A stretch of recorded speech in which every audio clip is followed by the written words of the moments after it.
Olá pessoal, bom dia. Vamos para mais uma aula aí de corrosão. Nosso tema hoje é o capítulo 11 e 12 do nosso livro texto, né?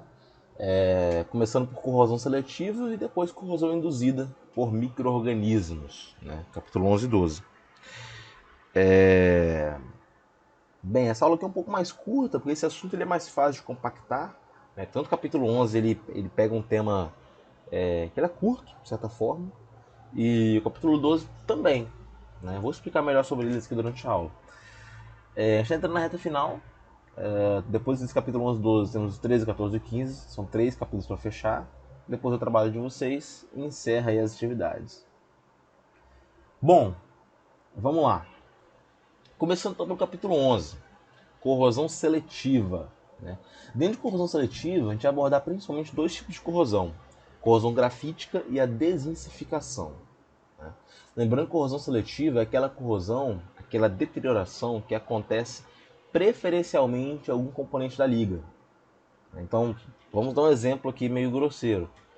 Aço é ferro e carbono. A corrosão que acontece só no carbono é uma corrosão seletiva. Né? Então é uma deterioração que acontece, um ataque que acontece preferencialmente em um componente só da liga. Né? De maneira que o outro componente permaneça intacto. A gente traz como exemplo a questão da corrosão grafítica e da corrosão da desensificação, porque são dois exemplos mais clássicos de corrosão seletiva. Né? A corrosão grafítica acontece mais frequentemente nos ferros fundidos e a desensificação que acontece nas ligas de latão, né? Que é a liga de cobrezinho. Tá bem? A gente também tem a questão da desniquelação, né, e de desaluminização, que eu vou comentar com vocês no final da aula, mas o foco aqui é corrosão grafítica e desensificação. Começando pela corrosão grafítica. Né? A corrosão grafítica ela acontece no ferro fundido cinzento a temperaturas ambientes, na qual o ferro sofre corrosão de maneira que a grafite fica intacta.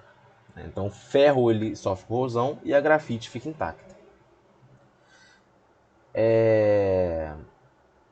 Inicialmente, devido a uma heterogeneidade qualquer, o ferro é oxidado e a grafite permanece inalterável, formando-se então a pilha ferro, condutor eletrolítico, grafite.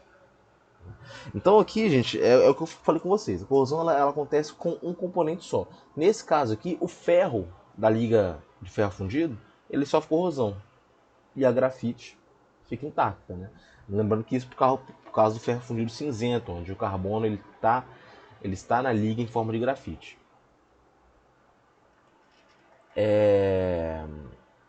O que acontece então é que o ferro é oxidado, né, formando essa pilha, como eu estava comentando, ferro, algum condutor eletrolítico e grafite, no qual o grafite se comporta como catodo em relação à matriz de ferrita, que é o anodo.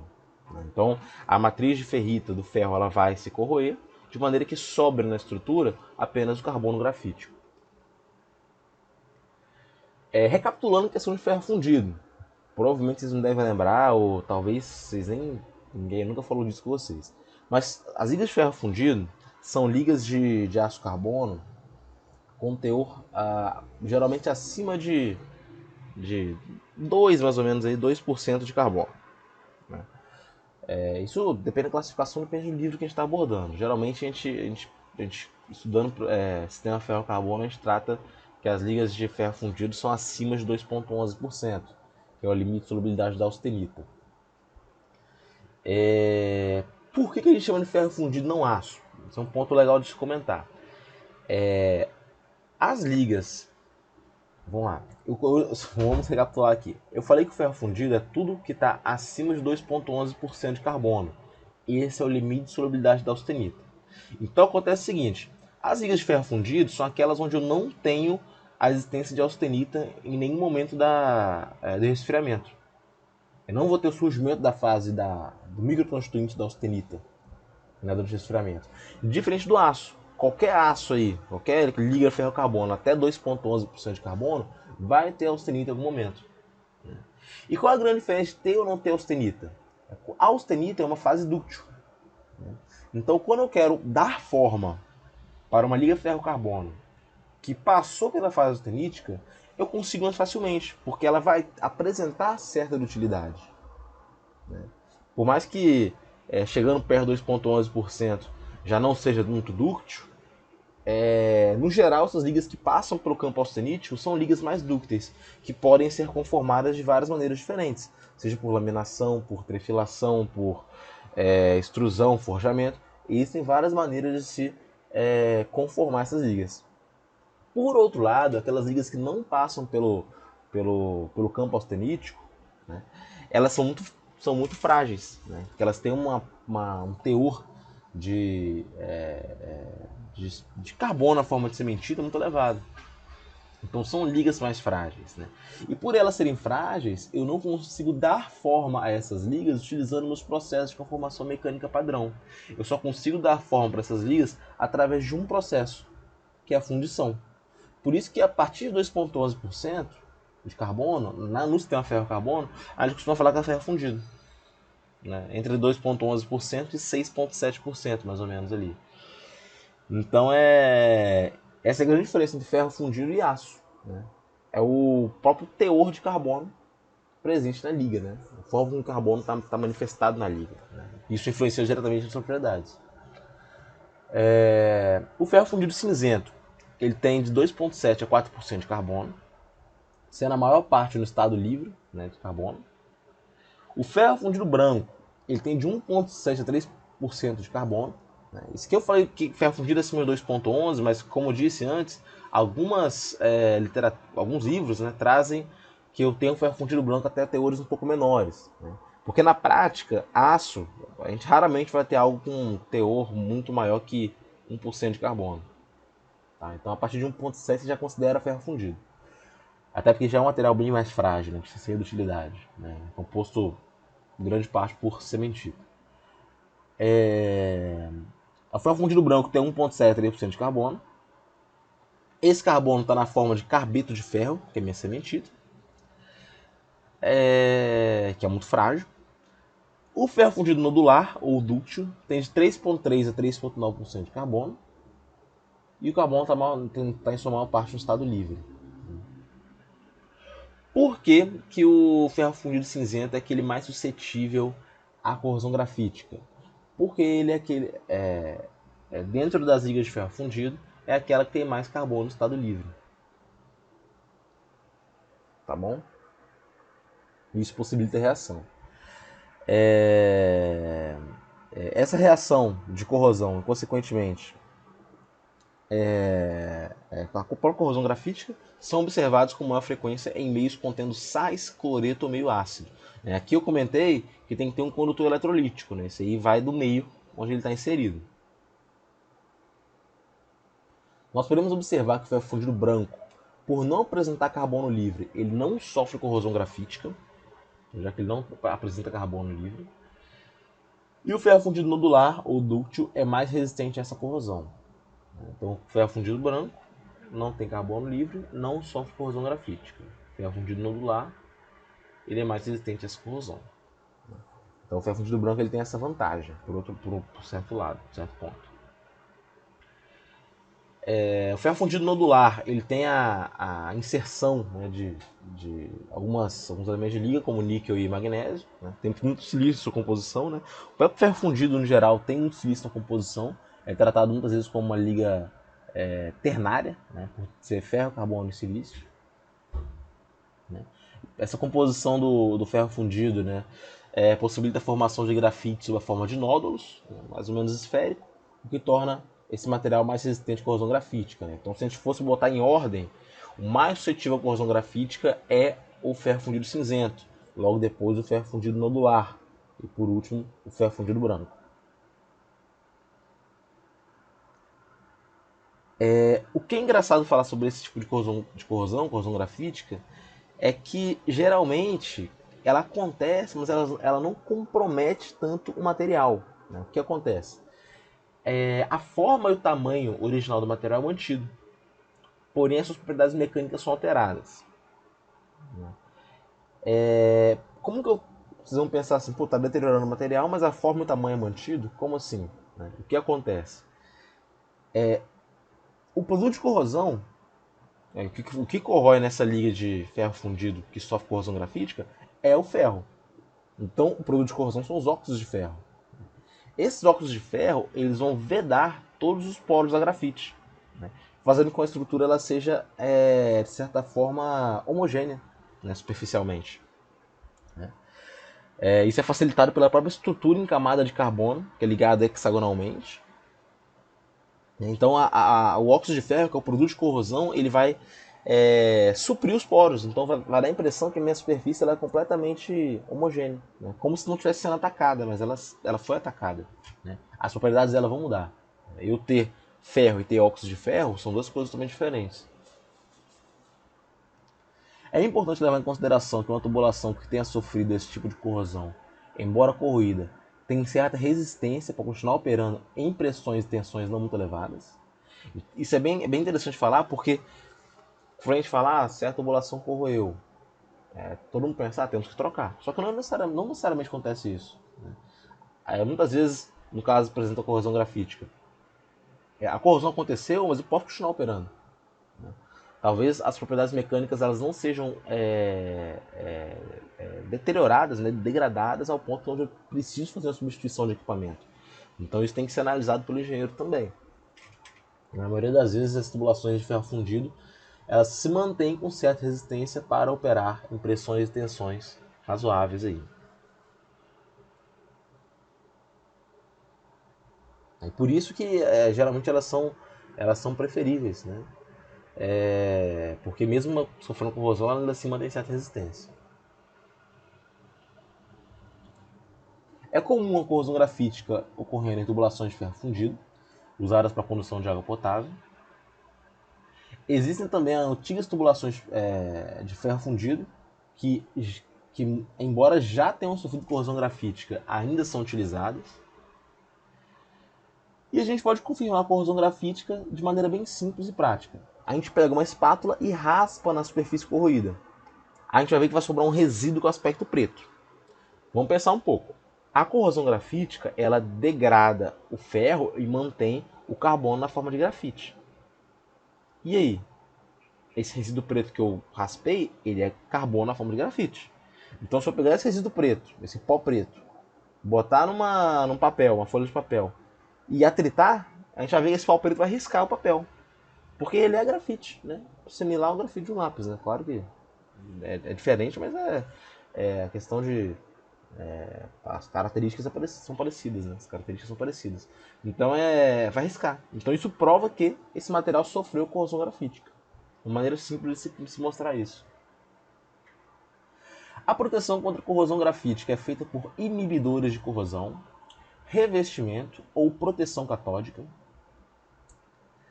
Devemos impedir o início da corrosão grafítica, porque depois que ela começa é difícil evitar que ela continue, né?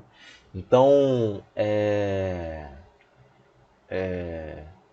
proteção contra a corrosão grafítica, ela, ela, ela é feita por esses inibidores de corrosão, né? Inibidores, revestimentos ou proteção catódica. A gente pode usar esses três métodos aí. Todos esses três métodos vão ser falados aí nos trabalhos no final do período, né? Inibidor de corrosão, revestimento sendo ele metálico, não metálico, não metálico orgânico, não metálico não orgânico, e proteção catódica. São os três métodos principais aí.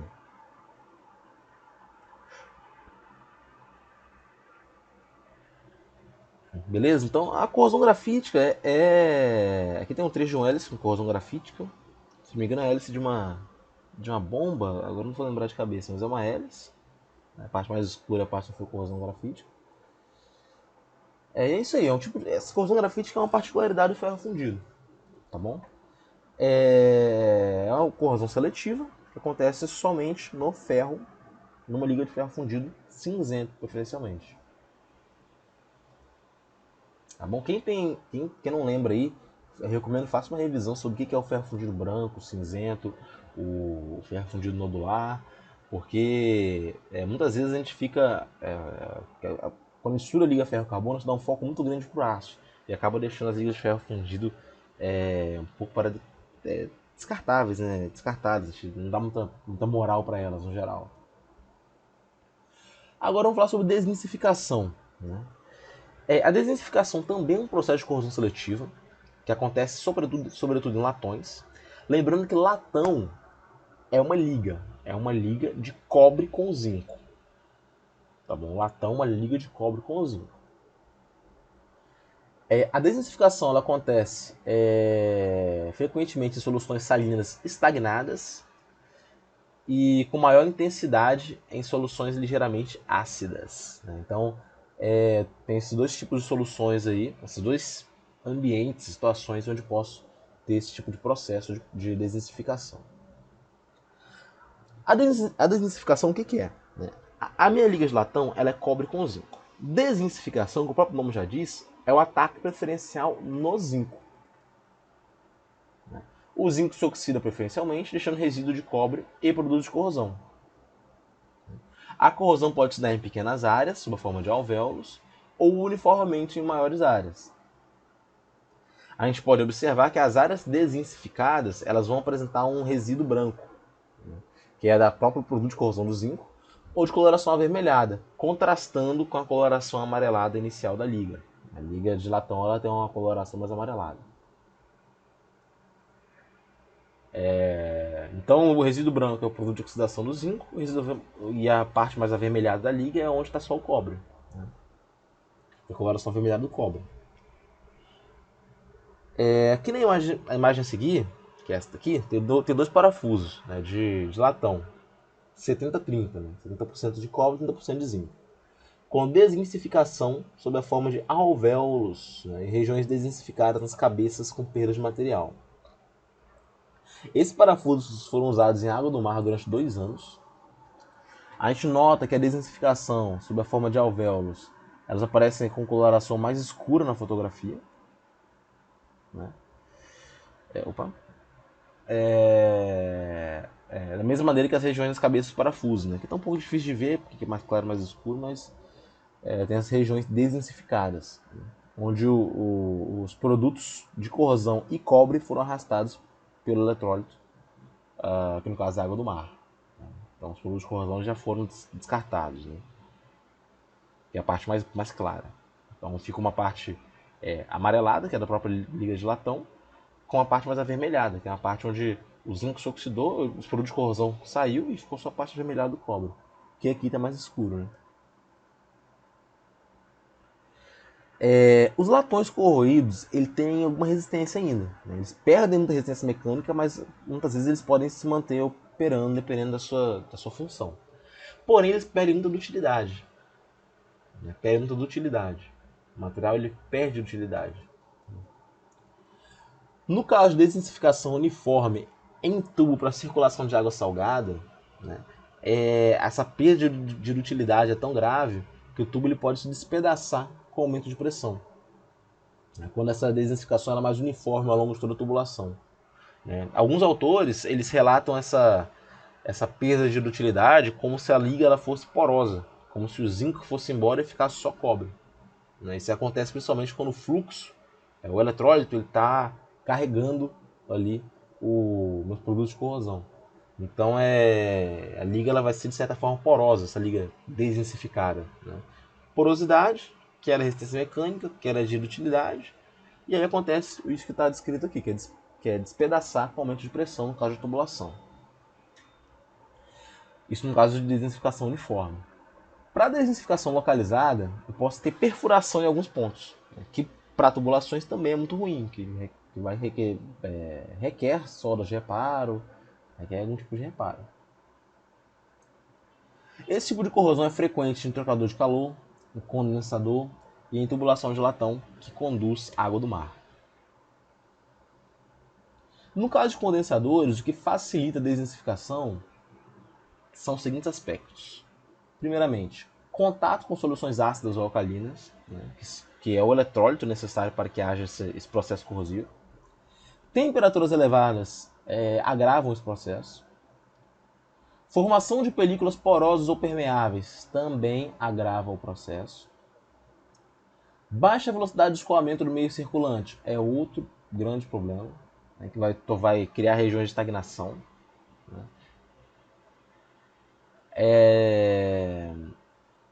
Então esse aqui é por causa do condensador, tá? No caso específico do condensador, essas quatro características específicas do funcionamento, da construção de um condensador, vão afetar de maneira muito negativa o processo de corrosão. Os agentes causadores mais influentes na desensificação são cloreto e meio ácido, pH menor que 7. Então são agentes causadores muito influentes.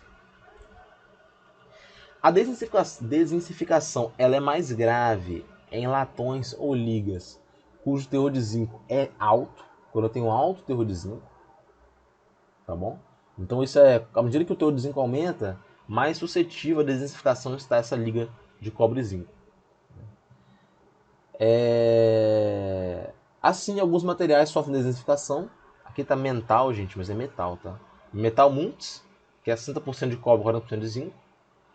Latão de alumínio não inibido, que é 76% de cobre, 2% de zinco e 2% de alumínio.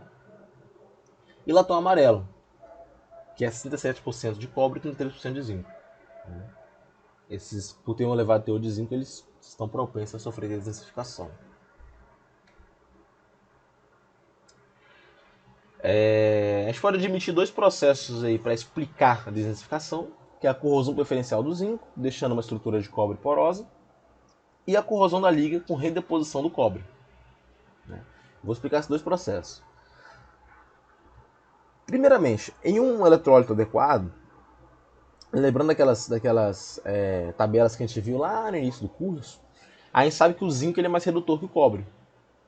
Então, quando a gente imerge um latão em um eletrólito, a gente vai ter a corrosão do zinco, que no caso é o anodo, permanecendo o cobre em estado metálico de acordo com a reação que está mostrada aqui. Né? Na área anódica eu vou ter o zinco se oxidando, na área catódica eu tenho reações aí causadas pelo eletrólito que recebem esses elétrons aí que o zinco perde.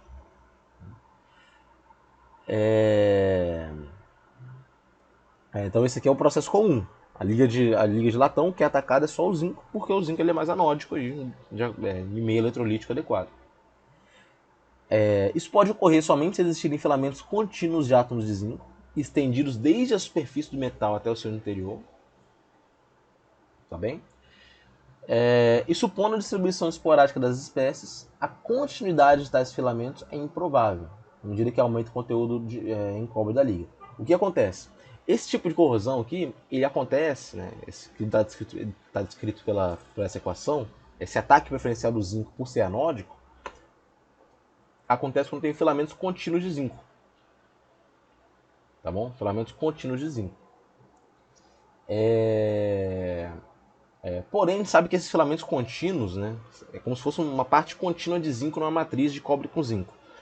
Eles são mais difíceis de acontecer. Porque eles são. O zinco ele é mais. Geralmente ele é bem distribuído em relação a toda uma amostra de latão. Então, supondo a distribuição esporádica das espécies, a continuidade de tais filamentos é improvável, ao passo que aumenta o conteúdo em cobre da liga. Então, à medida que tenho mais teor de cobre, é menos provável que eu tenha esses filamentos. Portanto, as ligas que têm um teor de zinco mais baixo, ou seja, um teor de cobre mais alto, elas são menos propensas a sofrerem com ataque de corrosão devido à desensificação.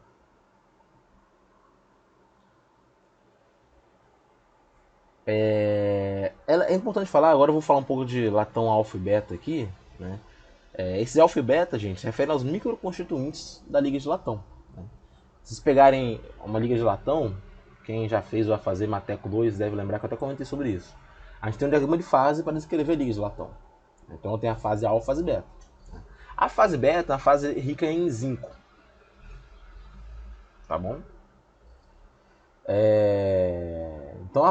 Então a fase beta de latão alfa beta ou latão alfa mal recozido, né, que tem áreas ricas em zinco, né, geralmente são atacadas. Né? Lembrando que quanto maior a área de zinco, mais propenso vai estar ao ataque.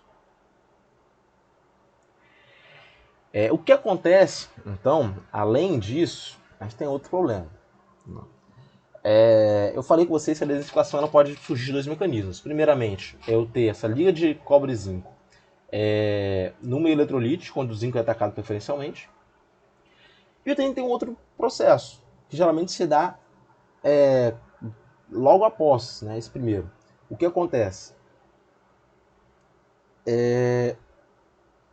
O zinco, né, e o cobre, eles estão formando uma liga. Nas condições de eletrólito adequado, o zinco vai corroer. Né? O zinco corroendo, tem o zinco como anodo, e vai ter essa corrosão preferencial do zinco. Esse é um ponto comum, um ponto normal. Existe uma outra situação onde também pode acontecer essa desintensificação. Né? O que acontece? O cobre, se ele sofrer algum tipo de ataque, né, para formar um cobre residual, né, ele vai estabelecer uma pilha galvânica entre o latão e o cobre. Né? Então o cobre residual e o latão vão formar uma pilha galvânica. Nesse segundo processo, né, que é o processo da desintensificação local, vai haver a corrosão da liga de latão que sofreu essa redeposição de cobre. Né? Porque essa redeposição de cobre fazia com que o latão vire o anodo, não só o zinco. Né? Isso muitas vezes acontece em seguida, né? Esses processos acontecem de forma consecutiva. Tá bem? As reações que acontecem são essas. Né? Na área catódica, o cobre recebe o elétron e vira cobre puro. E na área anódica, o cobre ele se oxida, da mesma maneira que o zinco. Né? A liga de latão se oxida. Tá bem? Então, assim, em relação à desintensificação, acredito que seja algo bem fácil de entender, né? Que é a corrosão seletiva, de maneira bem prática, né? Eu também posso citar a desniquelação, que é onde eu tenho ligas de cobre e níquel, que é também chamada liga de cuproníquel, né? Que são muito usadas em tubos de condensadores, né, e outras aplicações. Onde tem a corrosão seletiva do níquel, tá bom? Então essa é a desniquelação. E a desaluminização, que é a corrosão seletiva de alumínio em bronze de alumínio, que é uma liga específica, né? Em meio ácido contendo cloreto ou com ácido fluorídrico. Porém, esses dois tipos são menos frequentes que a desintensificação. A gente dá uma ênfase maior para a desintensificação e para a corrosão grafítica, porque dentro dos processos de corrosão seletiva, esses são aqueles que merecem maior destaque, por serem mais frequentes.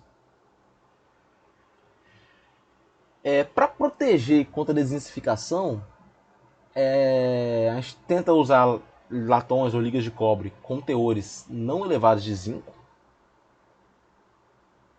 Tá bom? Então a gente não coloca teores muito elevados de zinco. Nós podemos colocar inibidores de desintensificação também, inserir isso na minha liga, né, como estanho, arsênico, antimônio. Né. Aí tem alguns exemplos de ligas de latão que sofrem com isso, né, que passam por isso, na verdade, não sofrem. A gente acredita ainda que as adições de arsênico, bem como de outros elementos, inibem a desintensificação por ação de polarização por sobretensão do hidrogênio na área catódica. Eu vou comentar sobre polarização somente no próximo capítulo. Tá bem?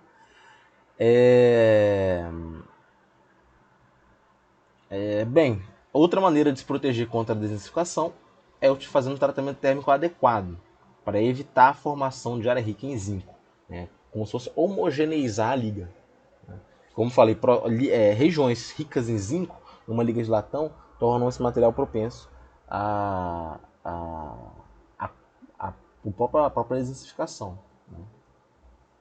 Tá bem? Então, em relação à corrosão seletiva, não tem muito o que falar. Né? É algo que é fácil de entender. Né? Corrosão grafítica, problema de ferro fundido cinzento, corrosão preferencial do ferro, vai sobrar a grafita, né?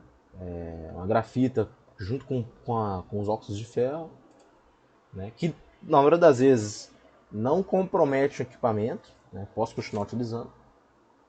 E aqui eu tenho corrosão induzida por micro-organismos, né? Que é um outro tipo. Perdão, comecei a falar aqui, mas eu queria falar da desintensificação antes. E além da corrosão grafítica, tem a desintensificação, que é a corrosão preferencial do zinco, tá bom? Em ligas de latão. Posso falar da desniquelação, da desaluminização também, mas também é algo fácil de entender.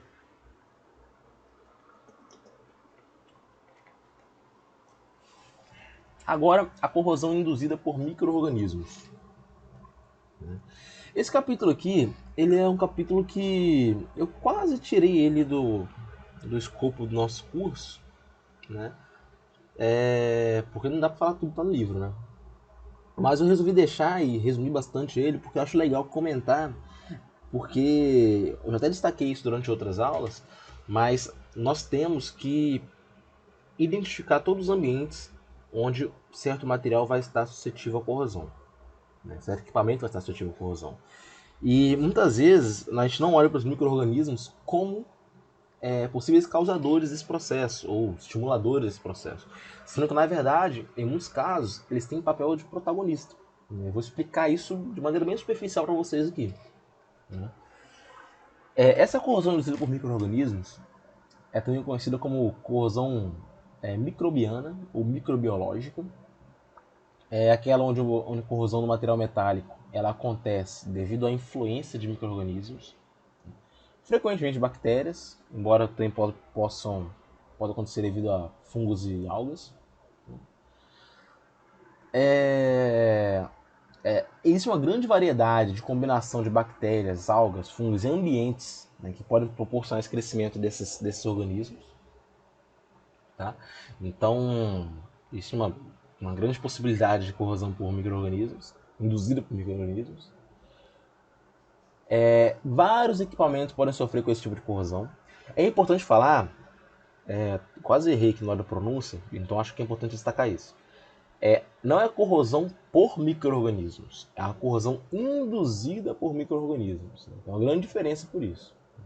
Quando eu falo que é corrosão por micro-organismos, dá a ideia de que quem está agindo como causador da deterioração, causador direto, é o micro-organismo. Só que não, muitas vezes o micro-organismo, o que ele faz? Ele cria compostos como sulfetos, sulfitos, sulfatos, né? Vocês vão ver aqui nesse final de aula. E esses compostos, eles sim causam corrosão. Então é como se os micro-organismos, eles criassem uma atmosfera, assim, um ambiente onde a corrosão acontece. Não que eles diretamente são responsáveis pelo processo corrosivo. Eles criam compostos químicos que agem como responsáveis pelo processo corrosivo. Beleza? Esse tipo de corrosão induzida ele é muito comum em ambientes como a água do mar, de rios, sistemas de resfriamento, regiões pantanosas, sedimentos oleosos e por aí vai. Todos esses solos contendo resíduos orgânicos, né? Vocês vão ver que sulfato, sulfeto, nitrato, isso aí, esses compostos, eles agem no sentido de estimular a corrosão, né? De certa forma. Mas vamos citar alguns casos. Eu achei legal comentar alguns casos específicos antes de explicar um pouco mais sobre como que acontece, né? Acho que vendo os casos, na verdade, a gente consegue ter uma noção de como que acontece esse tipo de corrosão induzida. A deterioração microbiana pode acontecer com diversos materiais, seja ele metálico ou não metálico. Então, aqui vão alguns casos. Né?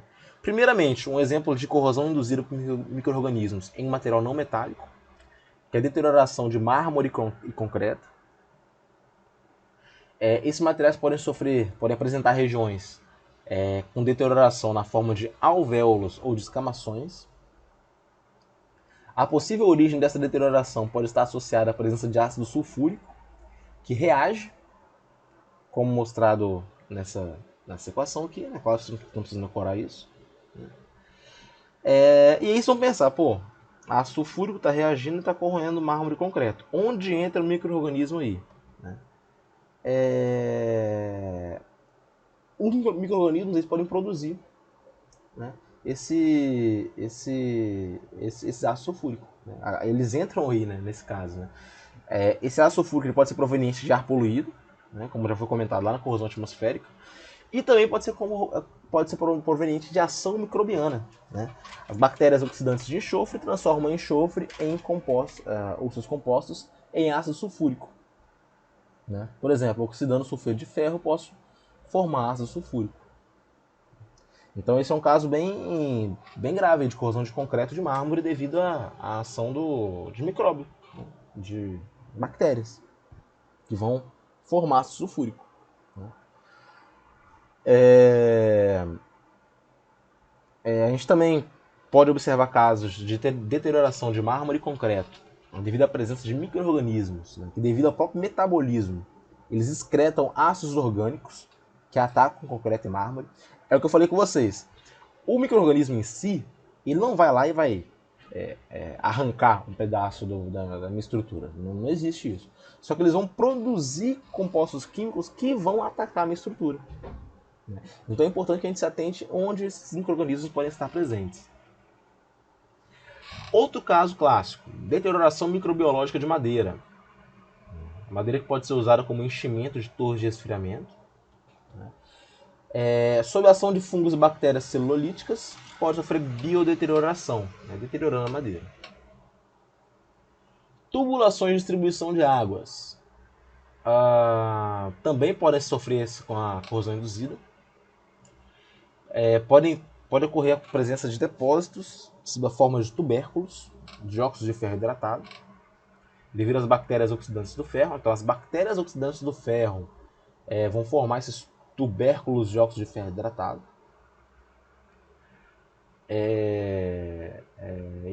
Essa formação, dependendo do grau de gravidade, aí, pode entupir as tubulações ou criar condições para corrosão por aeração diferencial, porque a zona que está abaixo desse depósito vai ter uma aeração diferente da zona de fora. Então pode surgir uma pilha por aeração diferencial.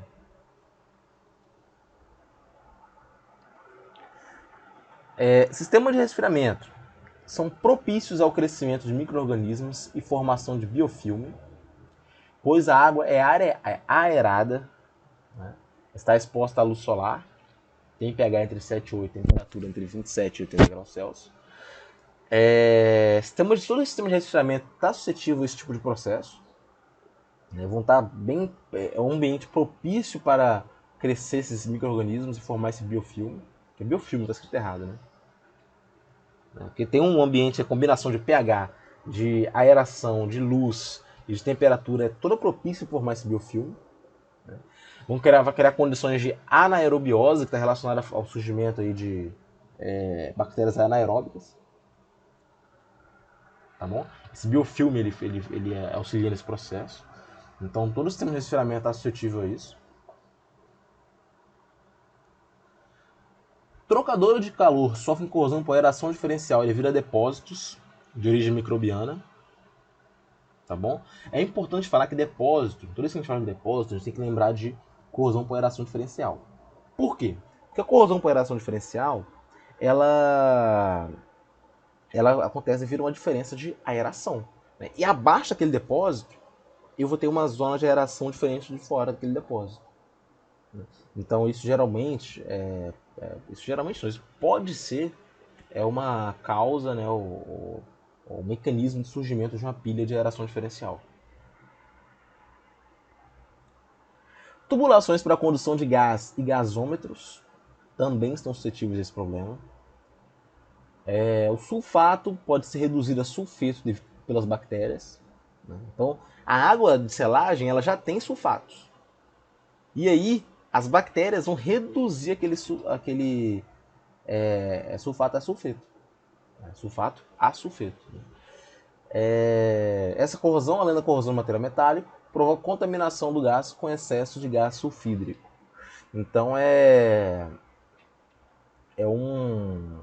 as bactérias são responsáveis por fazer essa alteração no ambiente. Né? Vocês devem lembrar que eu comentei umas aulas atrás, quando eu falando de meios corrosivos, que alterar o meio corrosivo pode ser uma maneira de se parar, fazer com que pare um processo de corrosão. Né?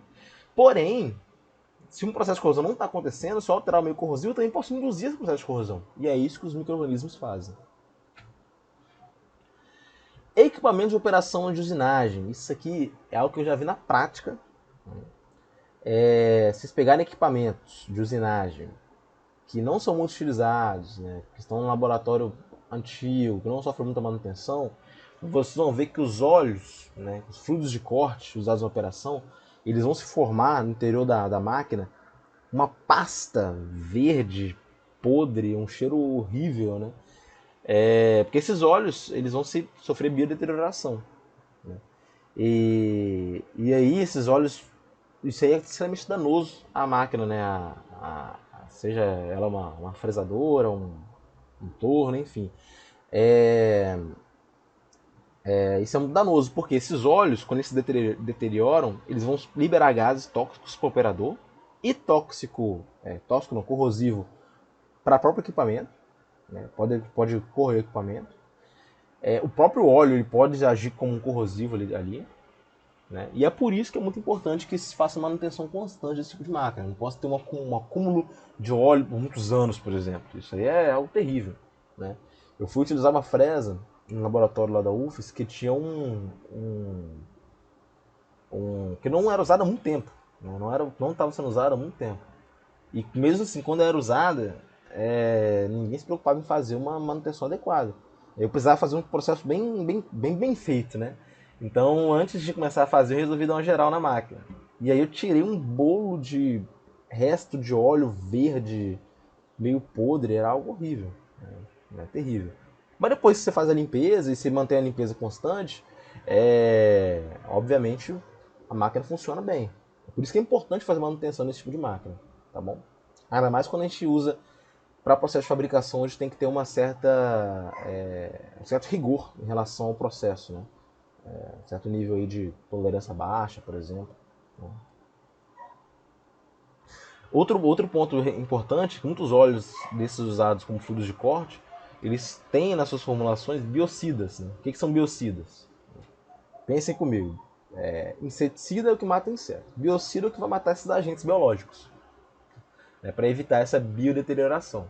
Vamos falar de biocida como se fosse um bactericida, né, digamos assim, quando você está falando de bactérias.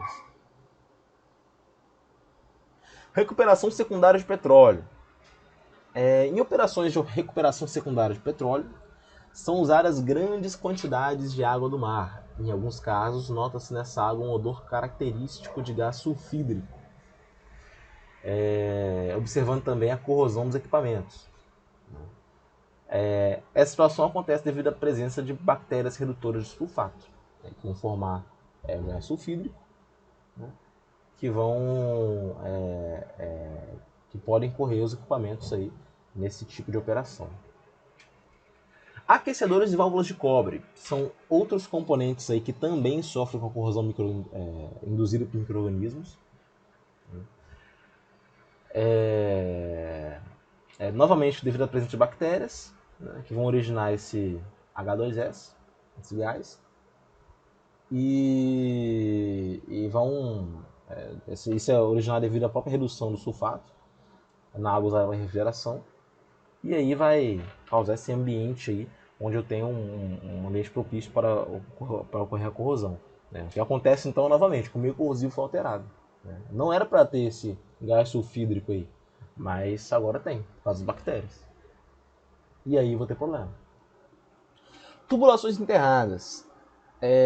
Além daqueles problemas que eu já falei no capítulo 10, né, de corrosão eletrolítica, as tubulações enterradas também sofrem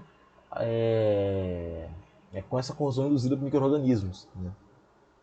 Sobretudo em solos contendo sulfato. Tá bom?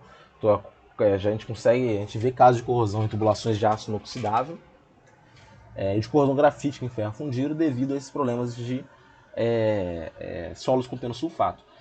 Uma coisa que é importante falar é que muitas vezes a gente vê esses processos corrosivos todos como se fossem totalmente separados.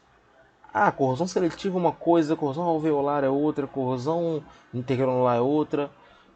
Não necessariamente é assim, tá bom? Não necessariamente é assim. Muitas vezes, olha, vejam bem, eu tenho corrosão grafítica, mas também essa corrosão grafítica é um tipo de corrosão que está sendo induzido aqui, nesse caso, por micro-organismos. Então, entra tanto dentro de corrosão seletiva, entra tanto dentro de corrosão grafítica, entra tanto dentro de corrosão induzida por micro-organismos. Né? Se sei lá, se o ataque for alveolar, também entra em corrosão alveolar, né? Então são vários tipos podem podem estar dentro de um processo só. Um processo só pode ser classificado de várias maneiras. Tá bom? É legal falar isso porque muita gente olha e pensa, ah não, corrosão intergranular é uma coisa, corrosão seletiva é outra. Não, claro que não. Se eu tenho, vamos supor que eu tenho um composto A e B, a liga A e B. O composto A está acumulado no contorno de grão. Se acontece corrosão seletiva do A, ele vai atacar só o contorno do grão. Então a corrosão intergranular é a corrosão seletiva, né? E é isso. Então são dois tipos, duas classificações que estão juntas, tá bom? Isso vale para várias combinações aí, né? A própria corrosão, a desintensificação que eu comentei, é uma corrosão seletiva. Mas se tiver o zinco tiver não tiver bem homogeneizado, pode ser que tenha formação de pits. E a corrosão por pits também. Né? É o tipo de corrosão, o tipo do ataque. Então a gente pode classificar de várias maneiras, quanto à causa, quanto ao mecanismo, quanto à morfologia da superfície. Então tem várias classificações. Nesse caso aqui da tubulação enterrada, esse tipo de corrosão acontece devido à própria formulação do solo. Né? Solo contendo sulfato, né? Se eu tiver bactérias redutoras de sulfato, eu vou ter problemas. Mecanismo. Quando a superfície metálica ela é imersa em água, começa a formação de um biofilme, que é um filme biológico, como o nome já diz. O que acontece? Como é que se forma esse biofilme? Tem essas seguintes etapas aí. Primeiramente, os compostos orgânicos que estão dissolvidos na água são adsorvidos, né? Eles são aderidos à superfície, formando um biofilme, começando a formar um biofilme. As bactérias da fase aquosa vão se depositando ali pouco a pouco. Né? Essas bactérias que se depositam, a gente fala que elas são bactérias sésseis. As plantônicas são aquelas que permanecem dispersas na fase aquosa.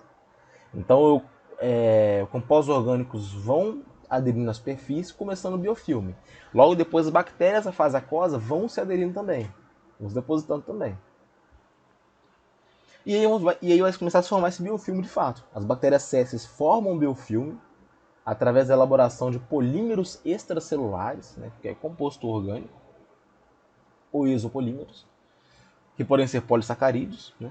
Então é uma formação ali orgânica. Né? Lembrando que polímero a gente costuma descrever como uma grande cadeia de hidrocarbonetos, então não foge muito, né, que é um composto orgânico. Esses polímeros passam a envolver e aglutinar as células, protegendo-as contra condições adversas no meio ambiente. Né? Por exemplo, com alguns biocidas. Então vai formar um biofilme. Após a fixação e havendo nutrientes, as bactérias se multiplicam, o biofilme vai crescendo, e outros organismos, como fungos e algas, também podem aderir a esse biofilme. Com o seu crescimento, a parte mais baixa do biofilme ela fica um pouco difícil de ter acesso a oxigênio e nutrientes, né? Criando condições adversas para alguns micro-organismos que estão nessa base do biofilme, que é a parte do contato do metal com o biofilme, causando eventualmente a morte desses micro-organismos que estão ali, né? E consequentemente enfraquecimento da ligação do biofilme ao substrato. E aí é um processo que vai se repetindo, né? Que aí o que acontece? Como a parte do biofilme que está mais perto da superfície do metal, ela vai se enfraquecendo, né? Os micro-organismos que estão ali presentes ali vão morrer. E aí a ligação do biofilme com o substrato vai ficando mais fraca. O substrato que é a própria superfície metálica. Com a circulação de água pode ocorrer o desprendimento de parte ou de todo o biofilme, ou seja, ele pode se degradar também, aparecendo áreas livres que são posteriormente colonizadas. E aí tem que tomar cuidado para não haver o surgimento aqui de pequenas áreas anódicas com grandes áreas catódicas, né? Que vai ter um processo de corrosão bem acentuado nessa parte.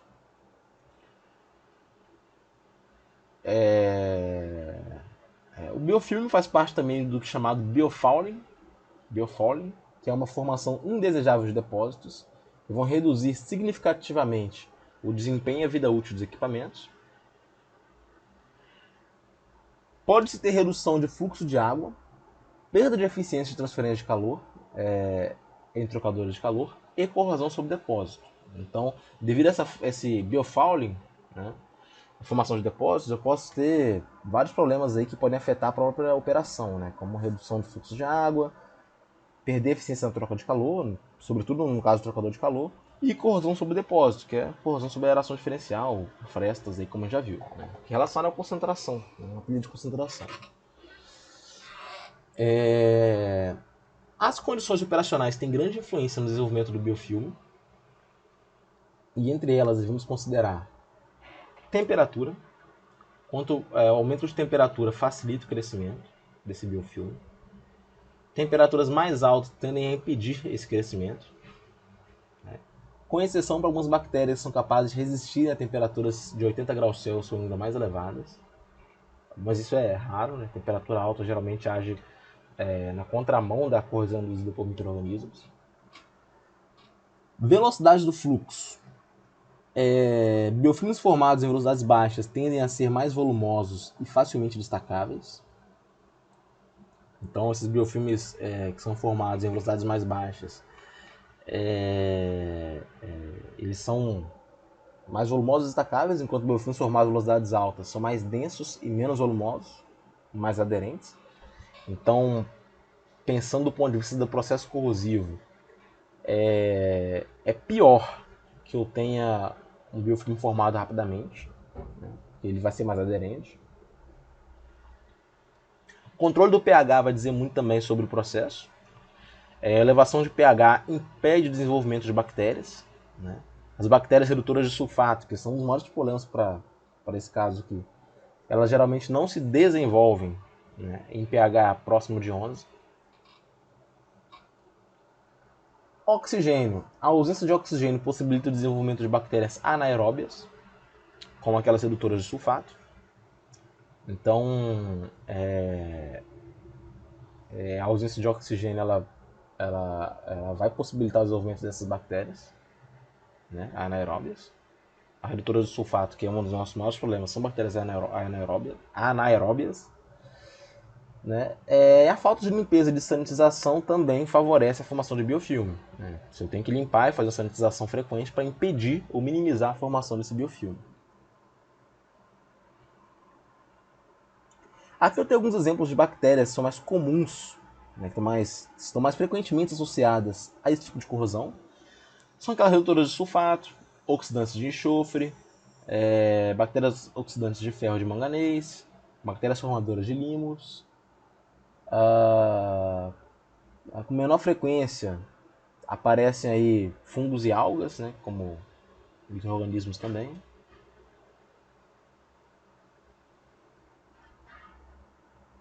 Os micro-organismos podem concorrer para que haja corrosão causada por um ou mais dos seguintes fatores, né? Pode ter influência direta na velocidade das reações anódicas e catódicas. Isso, os próprios micro-organismos podem influenciar nisso, né? E a velocidade da reação é extremamente importante, como vocês vão ver no capítulo a seguir. Modificação na resistência de películas existentes nas superfícies metálicas, né? Muitas vezes, como vocês sabem, o processo de proteção contra a corrosão pode se dar através da formação de uma película, e esses micro-organismos podem afetar isso. Esses micro-organismos podem originar meios corrosivos, como já citado, e podem formar também tubérculos, né, que possibilitam o aparecimento de pilhas por aeração diferencial, né, e podem também atrapalhar a própria operação, dependendo da gravidade. No livro, vocês vão ver que eu reduzi muito essa parte de corrosão induzida por micro-organismos, né? Porque além de tudo isso que eu comentei aqui, ele ainda gasta aí umas 30 páginas explicando mecanismos específicos de corrosão induzida por micro-organismos, né? Que é a formação de ácido, despolarização catódica, aeração diferencial e ação conjunta de bactérias. São 4 mecanismos aí. Eu não vou citar aqui porque vai estar entrando muito num tópico muito específico, tá? Mas esses são tipos de mecanismos que causam a corrosão induzida por micro-organismos. Aqui tem a tubulação de ácido carbono na esquerda, com tubérculos de óxido de ferro. Vocês podem ver que ela pode ficar totalmente obstruída. Aqui na direita tem um raspador com lâmina de aço, figura A, e pigs de espuma de poliuretano, na figura B.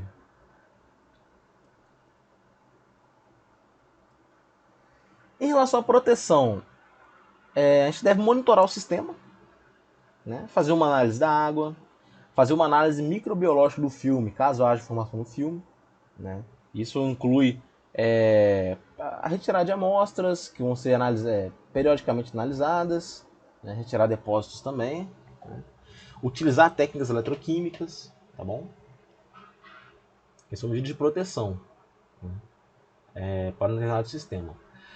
Medidas gerais contra a corrosão induzida por micro-organismos é limpar sempre a superfície, eliminar áreas de estagnação e frestas, que são desejáveis, o emprego adequado de biocidas quando é necessário, aeração, né? Sabe que tem muitas bactérias anaeróbias,